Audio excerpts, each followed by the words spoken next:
This time it is once again off Roadkill, a shootout of the full-bodied Rally Duster versus the gutted Vette Kart. Who wins? Mike Finnegan. That's what winning looks like. Looking good.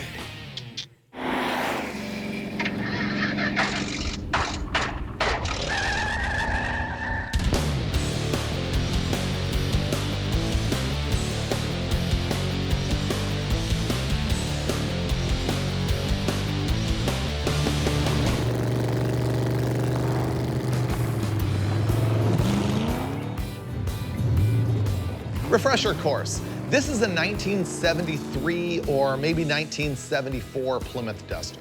We got our hands on it in the episode where Mike and I drove that really cool clapped out 65 D100 truck all the way to Chris Birdsong's. I saw it in the driveway. I said, how much? I think he said 700 bucks. I said, it's ours. And after that, we really wanted to go to a rally school that wasn't Dirtfish, which is our norm.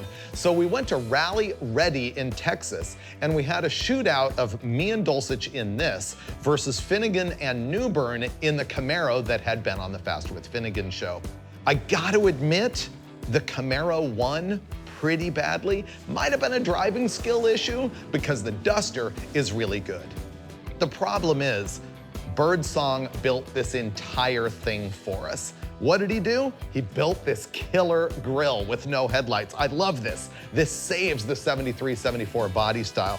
He dropped in a 5.9 liter Magnum engine, which is the 92 and up version of the small block Mopar. It has a stock Mopar 3-speed in it. Unfortunately, the rear end is a 7 1/4, which is like glass. I predict Finnegan breaks it somewhere on this trip, probably early so that he doesn't have to drive the whole rest of the way. Do you even remember this car? I remember the wheel falling off of this car. Yeah, that was the most memorable thing about it. Yeah. You know what the problem is? I don't feel attached to it because we didn't build it. Yeah, and also when I drove it, it was really pathetic. So that's another reason Mostly why I that's don't what it need is, right? My whole plan here is to try and get it back to Chris Birdsong, who actually built the car.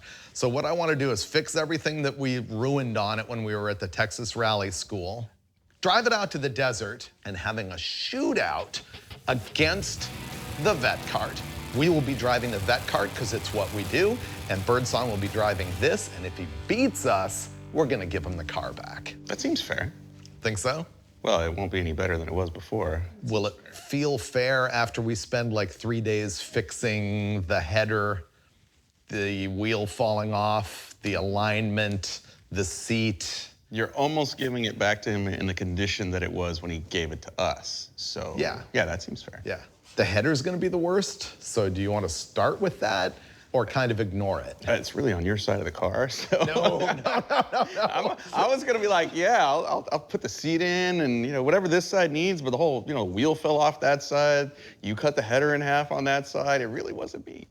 Let's fire it up, see how bad it is, and see if we can tolerate it on the highway the whole way.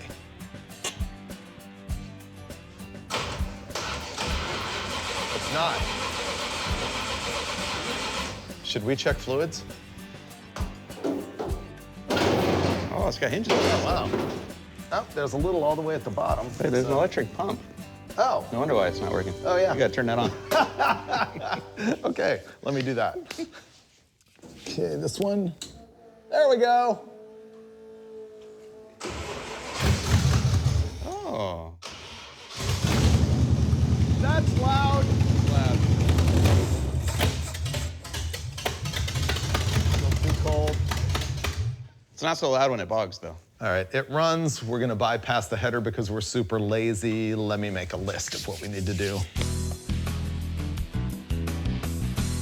List, Rally Duster, header. I guess we can do that. Fixed. Let's see, we need to raise the suspension. We need wheels and tires, passenger seat, remove fuel system or fuel hose. You bought 2 new headers. Yeah, if we finished that. Seatbelts? Ah, seatbelts. Where do you want to start? Lunch? There's this pipe that runs right through the middle of the car, and it looks like roll cage, and it has the battery cable attached to it. So I'm gonna cut all these zip ties off and then hack the bar out. Fixed. That pipe is designed to run the fuel line all the way through it. What I'm gonna do is put a bolt in this end and then pull the fuel line all the way out the other end. All right, go for it. All right. Hey, we made it. Look at that. Now we can cut the pipe out.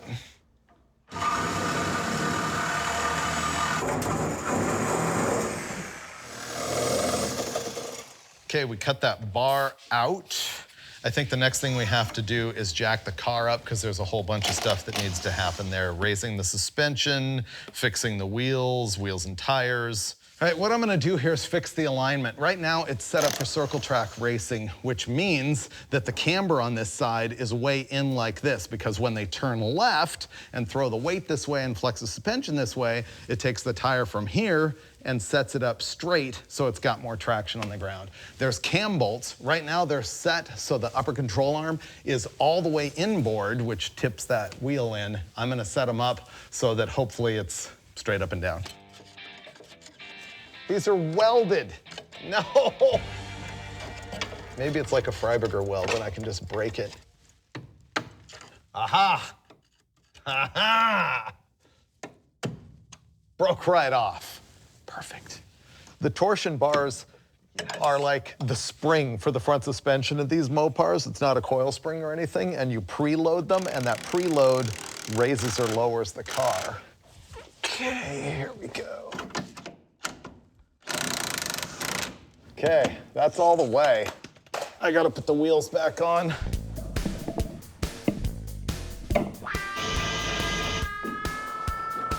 Oh yeah, she's four-wheeled now. I got this tire pretty good. This one's either turned left or towed out. The toe's gonna change radically with the adjustment on the control arm. Okay, that sits way better actually. As predicted, I gotta pick the thing up again. I didn't get the camber adjustment right, so they're both in like this. So it's gonna be a little fiddling back and forth. When you're adjusting the camber, you always have to do the toe afterwards because the camber adjustment is gonna affect the toe.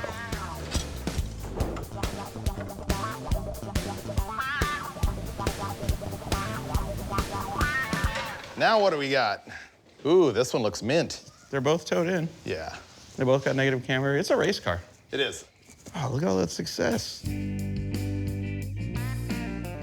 There is a battery bracket on the passenger floor, so I'm gonna go under here and scrape all the mud off because we think it's held on with nuts and bolts.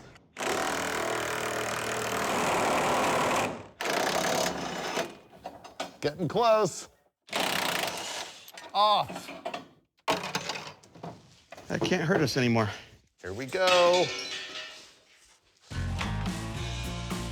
We're going to the desert, so I got beefy tires for this thing. The rears are way better than the fronts, but they're all that I could get that would fit.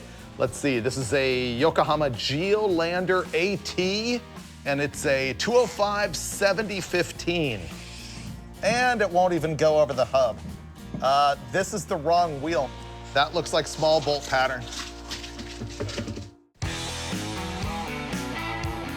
We're going to the desert. So I got the total wrong wheel for the front. See, this thing has large bolt pattern Mopar on the front, small bolt pattern on the back, and I completely screwed it up because I got the big bolt pattern on the back and the small on the front. This, by the way, is my rear tire that will eventually fit. Let's see. Okay, that fits.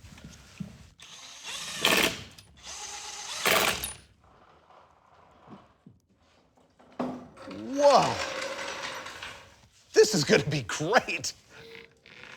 Man, we might be shopping for some new 215s for this thing, for the back. So right now, climbing in the car, gonna wire up taillights. And when I say taillights, I mean a brake light. Ready? Uh-huh. Aha! All right, we're set. All we have to do is magnet these to the trunk and we're done. And no smoke.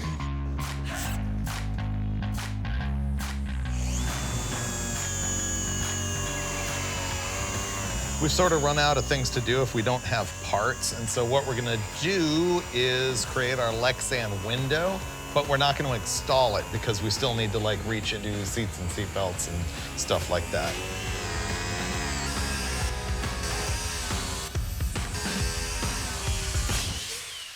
I think last thing for the night, I'm gonna finish up this fuel line here, and then we'll be good to go for tomorrow. Done. Let's get out of here.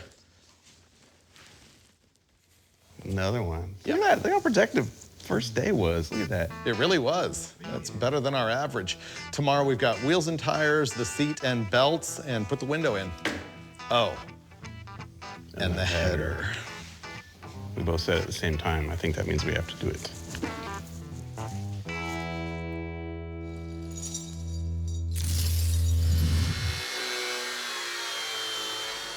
We need to put a passenger seat in this thing because it doesn't have it, and we have new meats, which look really good.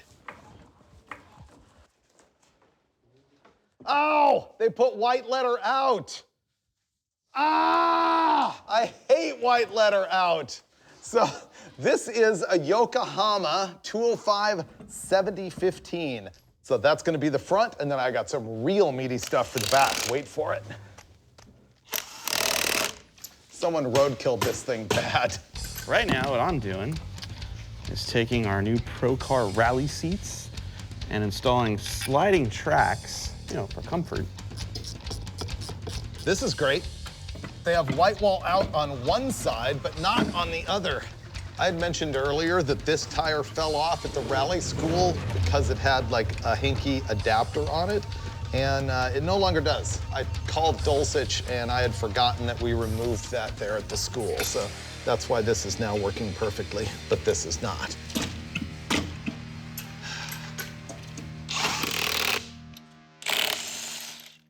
Here we go, rear tires. You remember this aggressive tire right here that we put on at the rally school? It's nice and meaty. It's a 27 by 9 50/15. The problem with it is it's actually a side-by-side tire, and I don't trust it on the highway, and it's too small. So what we're going to do is install this BFG mud terrain. Now the advantage of this wheel and tire is that it's way heavier and more guaranteed to break the Weenie 7 1/4 rear axle. It's also much taller. This is a 215 75/15, and I got it on these new wheels, and they have a 5-on-4-inch bolt pattern, so you can bolt them onto a Mopar A body, which typically came from the factory with that small 5-on-4-inch pattern.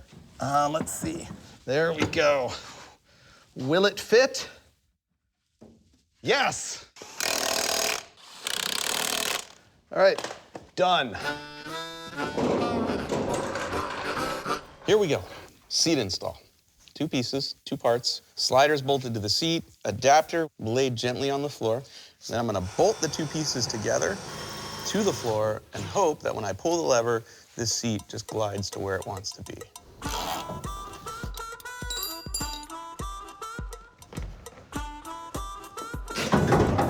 Worked perfectly. Boom. Yep.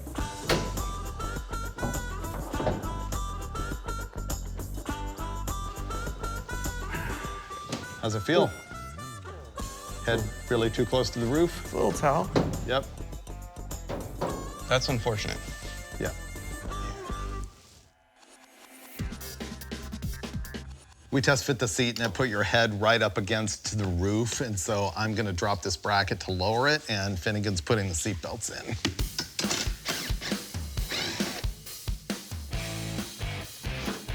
Seatbelts are done. Totally safe.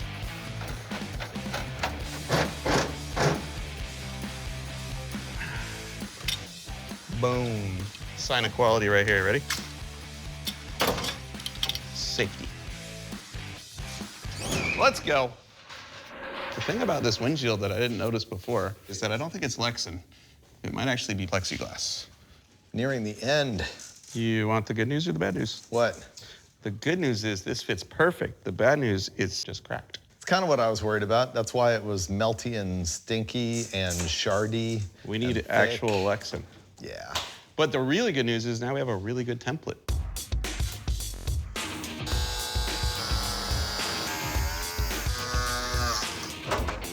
Yep.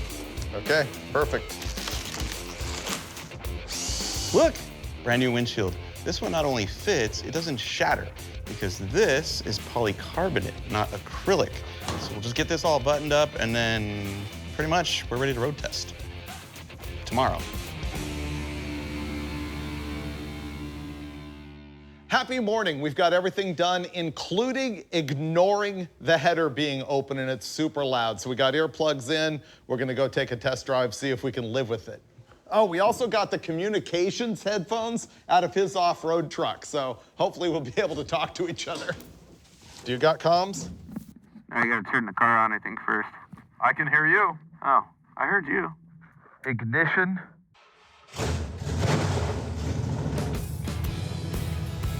I'm still really close to the roof.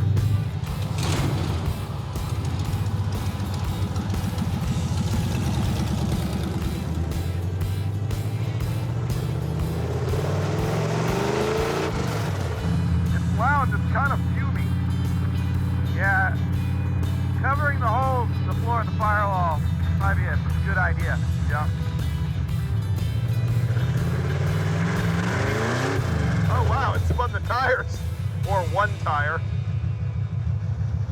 Better than breaking the rear end. That's why I cut off it. All right, so did we decide to go tape up the floor in the firewall and hit the road? I feel like that's a solid plan. Okay. A lot of effort on our part. Half a mile, U-turn, it's gonna be on your left.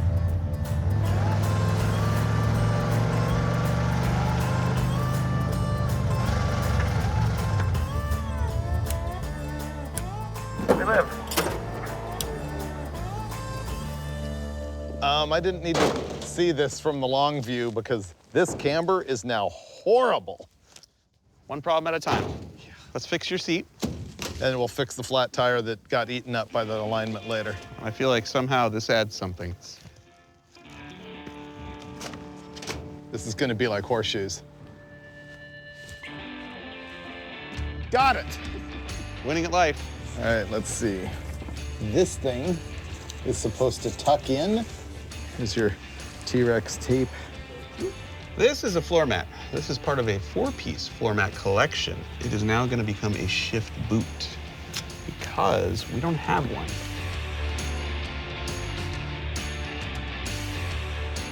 I got my seat cover, I got my pad. Hopefully it keeps me from sinking in. I also have the roll of paper towels, which by the way, is an infinitely adjustable lumbar support. So I'll try that out on the road.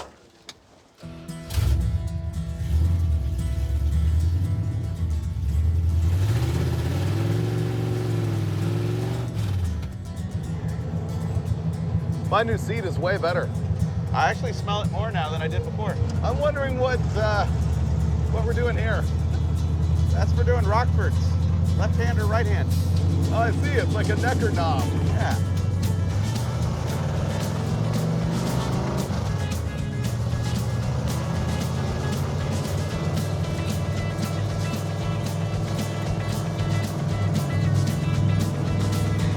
You're breathing pretty good. Could be worse. Race car. Oh, yeah.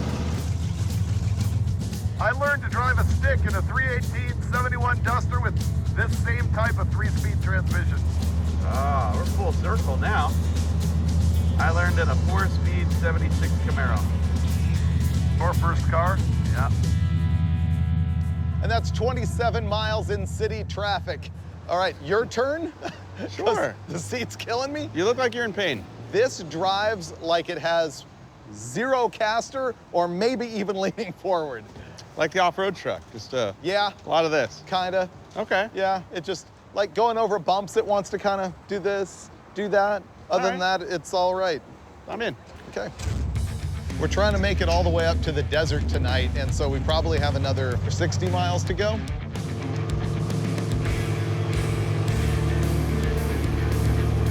Actually, drive's okay. That's good.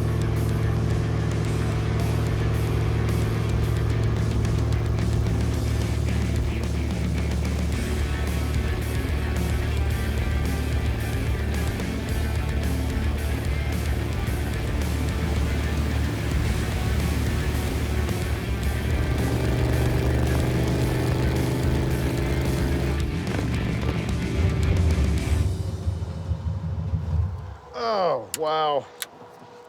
Ah. All right, so that was the leg where we gave up on the headphones and resorted to screaming. It's really not that bad. We stopped basically because we don't have headlights. Am I screaming? I think I might have been screaming. Turns out we went like 130 miles today. We did? Yeah. Felt like so much further. It did. Yeah, so we're gonna call it for the night and be back at it tomorrow, and I think maybe some action that doesn't involve the freeway. That would be great. Yeah, some dirt would be good. Yeah. Let's go.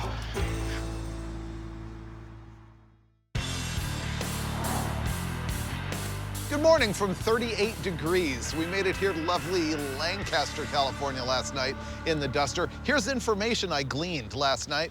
So you know how I did the alignment in the shop, but then it still looks like this? So I asked Birdsong what's going on with this because I got the adjustment all the way out. He said something all about using a B-body spindle with an A-body control arm, and all I really heard was, it's not my fault and it's not getting any better. It's cold. Sure. You're making me drive, aren't you? No, I'll drive. Really? Sure. Okay. I just want to watch you try to get through the window with that wrapped around your waist. Well, right now it's clipped with a knife and it's not really functional. So we're gonna have Finnegan zip tie this to me. Go for it. Is this awkward? Yeah? I got it. Is that enough? Yeah, surprisingly. Go ahead. You got Thanks. this. Oh, look at that. Okay, let's go. You can see why I put the slit over here because, boom. Thank God we got the steering wheel cover. It's chilly today. I hate for my fingers to stick to the wheel. Yeah, they have those new heated steering wheels and stuff. Here's a tech tip for those of you with tinnitus, like I've got really badly. The typical yellow ones are soft foam. You want to get the really dense foam. They have, I think, 31 to 33 decibel reduction. They're actually better than a headphone.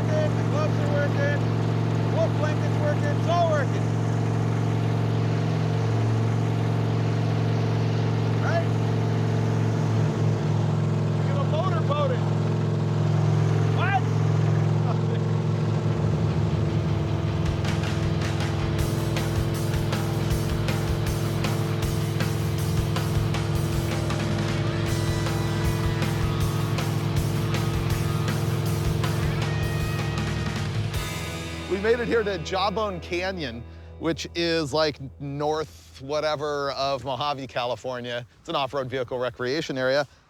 And the producers have styled us with the Vette Kart. Sitting here, just waiting for me to drive it because I've never driven this thing ever since you guys turned it into an off-road vehicle. Oh, don't think of it just as an off-road vehicle. This, my friends, is the Swiss Army knife of hot rod vehicles. On-road, off-road, dirt, sand, probably even water, I don't know. That's how good this thing is. It was originally a 1984 Chevrolet Corvette, that's right, a C4, and we completely cut it up and turned it into like a man cart.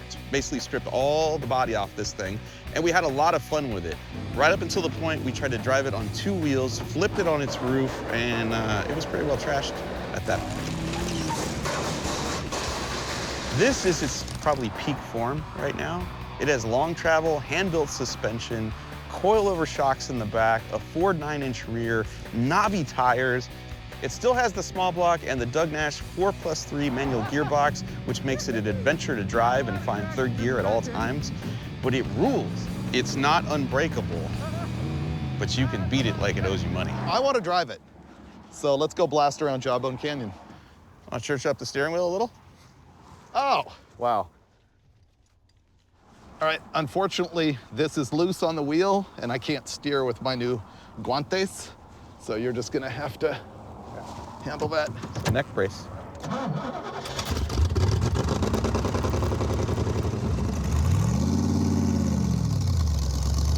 And we're off. This is gonna be chilly with no windshield.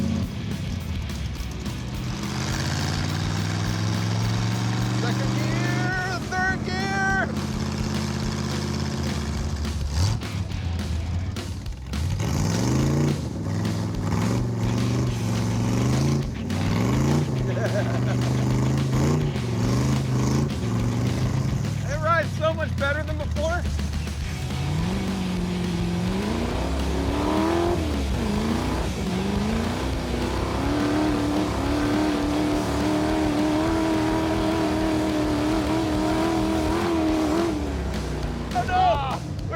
close. I couldn't see what was on the other side.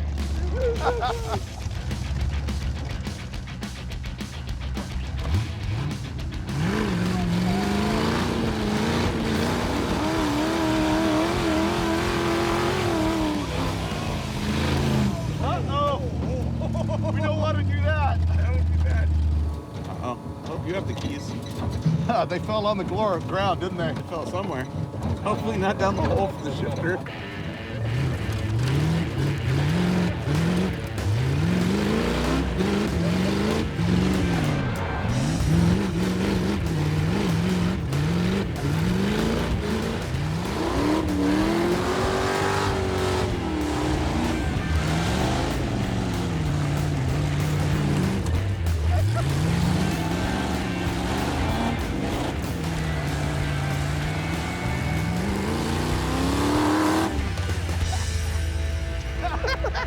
I got mud butt. Thanks. Yeah. That was really fun. Once you just give into it and accept that your friend's gonna get you no matter what, there's a lot of freedom in that. So here's my review, having never driven the Vette Kart in this configuration before. It's still a riot, but as Finnegan said a couple times, it's still a Corvette. It doesn't have that much travel, but given that it doesn't have travel, it actually has really good traction. We were doing some pretty good hill climbs. I chickened out on the biggest one, but man, it's fun because the hardest thing to do in this thing is keep it straight. It's so short, has so much power, spins the tires. They put a steering slowing thing on it, but still, you're just chasing it the whole time you're on it. I'm gonna regret it the rest of the day, but it was fun. So, question for you. I know you wanted to go to a mine. Yeah. Wouldn't you rather fix the shifter? Well, since we only have a gear and a half. Oh, there's a portion of the key. it has half the key. Okay, hold on. Don't drop it. Oh, it's like operation. You got it. Look at that. Now you can start the car again. Yeah, as an added bonus, we now have the key. You put that half on a necklace, I'll put this half on a necklace. Bonded forever, rest of our lives. There you go. Let's see if we have gears now. Try it. Oh! Fixed. Fixed. I guess we're going to a mine. All right, now we're gonna go drive over to this really cool pumice mine that I've been to before. I think Finnegan's really gonna like it. It's very different looking. Well, I was super happy to have a shot at the Vette Kart on dirt. Now I'm gonna have to drive it on the highway while Finnegan's in the duster. And I'm not that sure I'm super thrilled about this part. It's gonna be cold.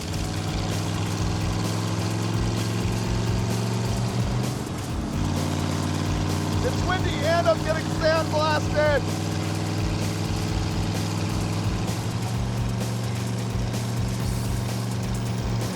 I'm freezing, but I'm getting dry. Oh, just got hit by a rock.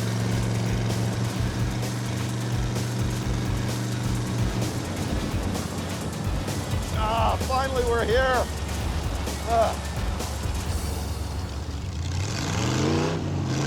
This car's just too fun.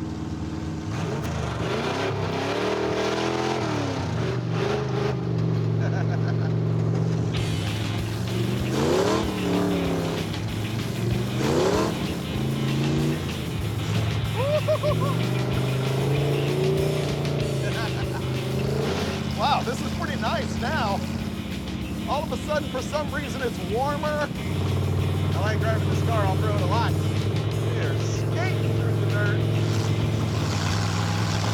Having so much fun in this thing right now. I love driving muscle cars on dirt. Woohoo! Oh! Oh, whoopsie-doos, whoopsie-doos.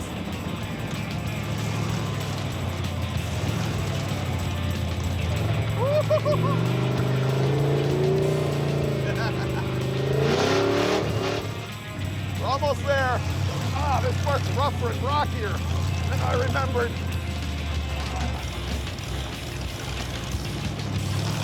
There it is. This is going to be a pumice mine. Wait till you see the inside of it. It is all pure white. It is crazy. Whoa. Isn't it crazy? I feel like I'm in Star Wars. Look at that. It goes to the bottom of the earth, all the way. I think that goes to the 10th level of hell. Isn't it neat? It's pumice. Isn't it wild? And there's just all these side vents and tunnels and... Did you hear that? What was that? What is that down there? Dude, this is the inside of Space Mountain at Disneyland, bro.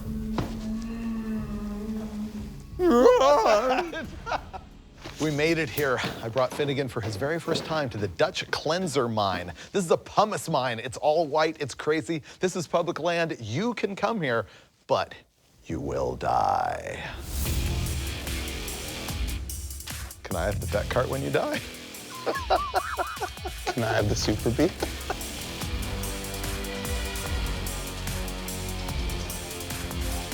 That was super cool, right? Finnegan already escaped to the warmth. That's right.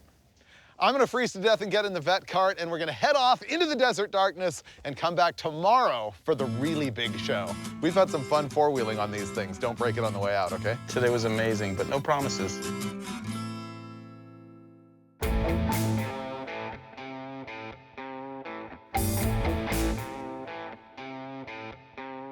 We made it to Bar B's Ranch in the vacation paradise of California City, California. I was gonna say this is gonna be the best day yet, but I had a blast yesterday, full-on riot. But we're gonna have an even bigger deal today, because as you may have noticed by now, we've got a third player, Chris Birdsong. Hey. So here's what we're gonna do. We've got a racetrack going on here at Bar B's Ranch. Off-road, lots of mud, lots of ruts, lots of turns. We're gonna have a shootout between these two cars.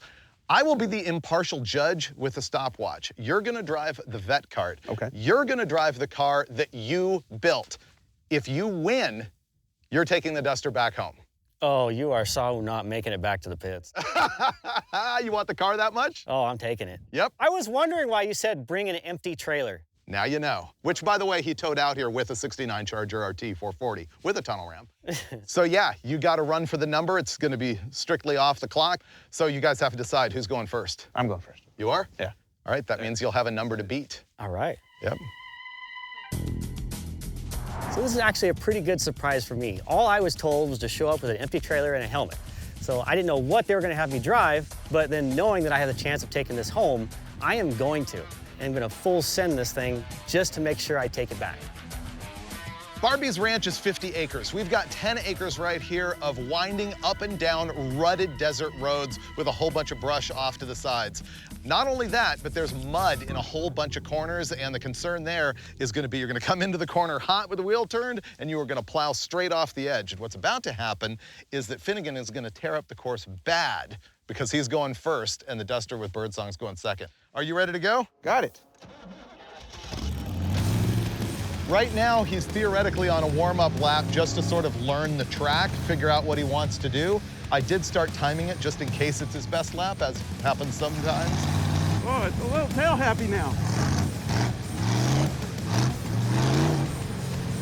This is so fun.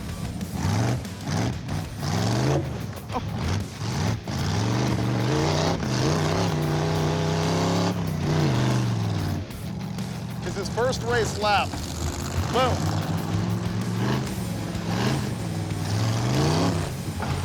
Oh, no! You're doing great, Finnegan.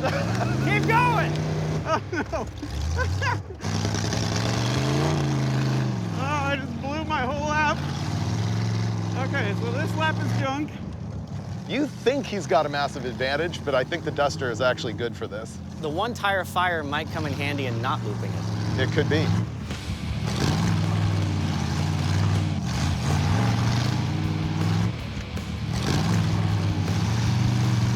Come on, car.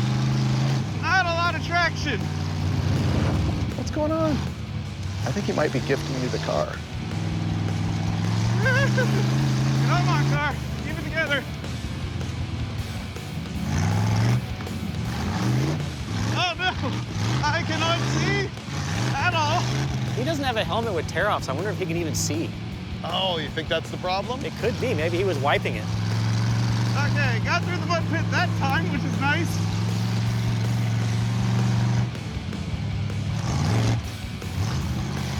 Got around that corner pretty good. You know what's interesting in that last one was 1 minute 56:18. It was 6 seconds slower. It doesn't seem like it's getting better from here, does it? No. Oh no, oh no.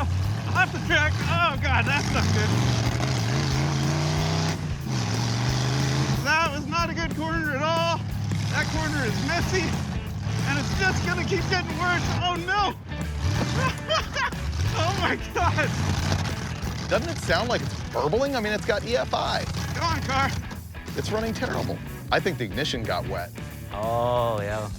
Yeah, because he's really not sending it, or like even the RPM's not going anywhere. Come on, car. The EFI is unhappy, and I've thrown away this lap. Yeah, he's already at 1:40. Let's go. Come on. Make it clean. Come on, car.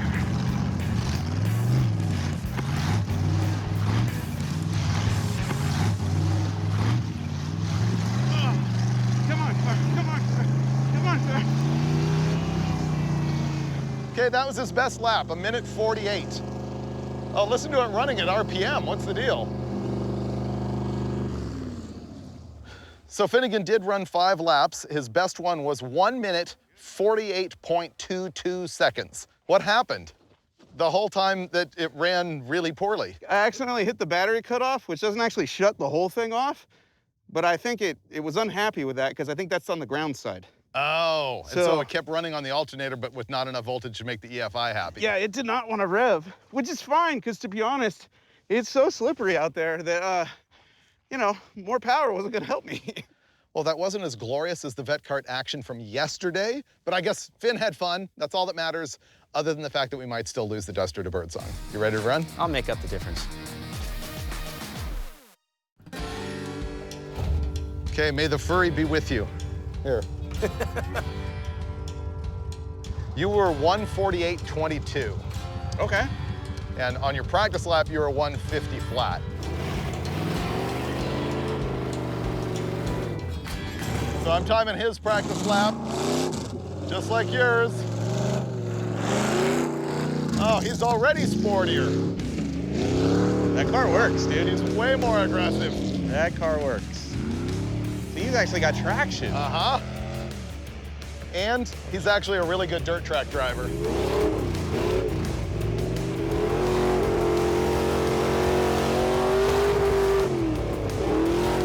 Not his valve springs. Does not care. Yet. Does not care.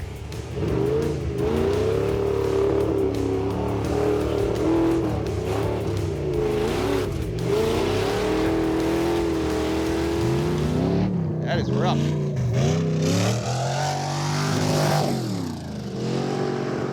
Interestingly, that was only 1:56.9. Actually slower than Finnegan's warm-up lap.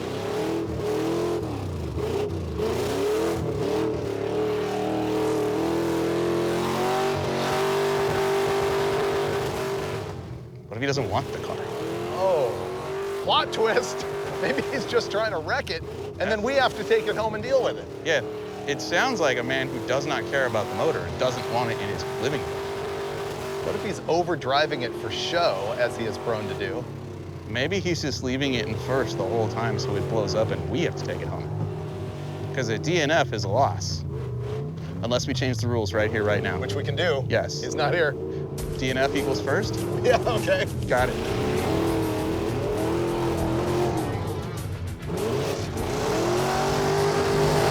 Oh, man. That was 1:52 and change. He's got to pick up 4 seconds to beat you. And he might be. He's at least putting on a better show. Dude, I'm telling you. First gear when you hate your motor. If you hate your neighbors, you hate your motor, you just leave it in first gear and put your foot to the floor.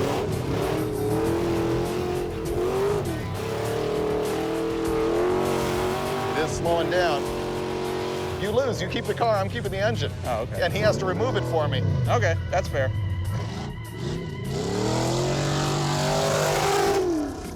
Wow, that was 0.3 of a second slower than his last lap. It was another 1:52.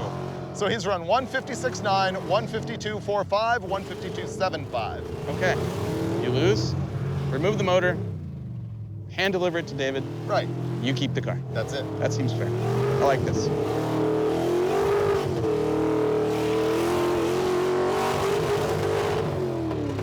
I think you blew up the rear end. Ah, dang it.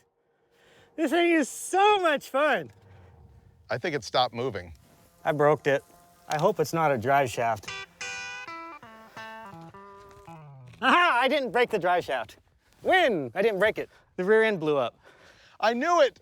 I forecasted that for like days. So the question is, how do you think you did in your first 3 laps versus the Vette Kart?